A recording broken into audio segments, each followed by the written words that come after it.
A resident world adventurer, Brian Keating, went searching for the white whale and found many, many of them. Brian joining us this morning to talk about a trip where you took a couple years back to the Arctic, where you found hundreds of the beautiful beluga whales. I'm thinking of Raffi right now, by the way, the baby beluga song, right? Yeah. Oh yeah, well, belugas are very popular. They're the ones that are often found in aquariums. Sure. And it's because they're small, they've got a curiosity, they tend to display an interest in people on the other side of the glass.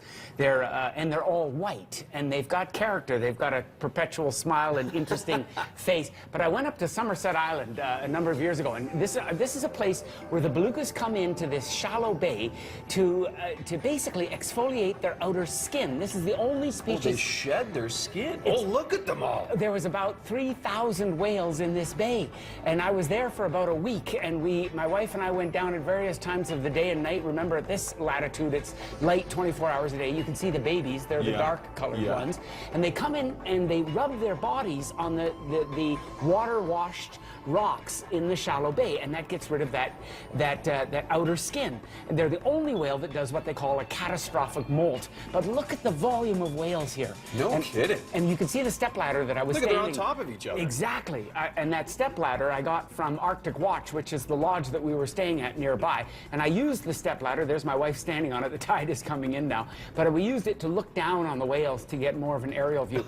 But here I'm lying on my belly using my toque as a tripod, and the whale is rubbing its belly, and this is what it's rubbing off. My wife is holding some chunks of the skin here. Oh, I see. And I like to think that this could be called muktuk, which is the whale skin and fat that the Inuit eat. And so I figured, well, when you're in Rome, you may as well do what the Romans do. Sure, sure. I'm just kidding. Okay.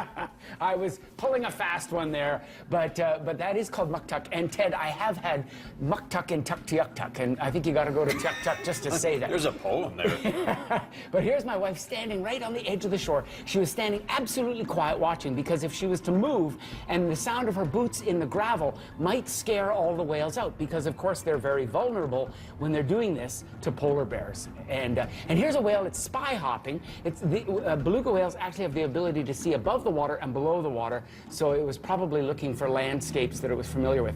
That's my wife dressed in a wetsuit, and we went swimming for an hour in the water, and we actually had beluga whales approach us.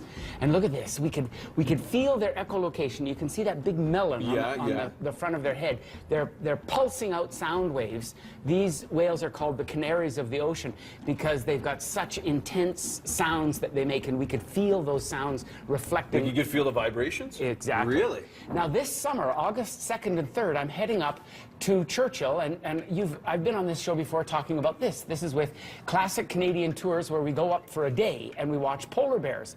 Now polar bears, of course, are the main enemy of the beluga whales, and this is the polar bear that's waiting for the ice to form that happens when the polar bears then exit. But when we're going to be there this summer, the polar bears are all deep inland, and we'll be looking for beluga whales. And that last little clip that you saw there just very briefly was shot last summer, and that was shot at Churchill, and that's where I'm heading on August 2nd and 3rd. August 2nd. And anybody can join me if they like. And how do they find out about it? Is it goingwild.org? Is that right? Goingwild.org is my own website. Yeah. The best way to find out is to go to Classic Canadian Tours.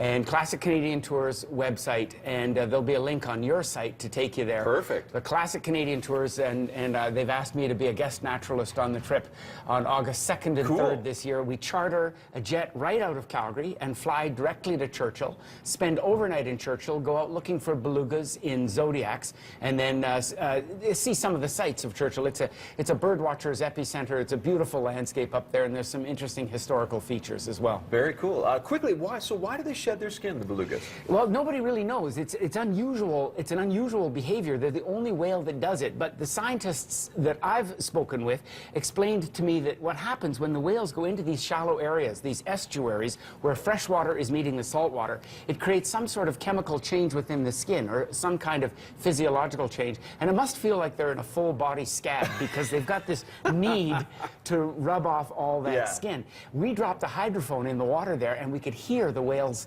talking to each other. Really? The beluga whale is called the canary of the ocean for a good reason. It's got a tremendous repertoire of sounds that it makes. Very talkative, and yeah. it emanates those sounds out of that melon, that oil-filled sac on the forehead, and it can actually move that melon to direct the sound in different locations. There you go. Good stuff. Brian Keating, full of information. Good stuff. Good to see you again, Brian. Good to see you. We're gonna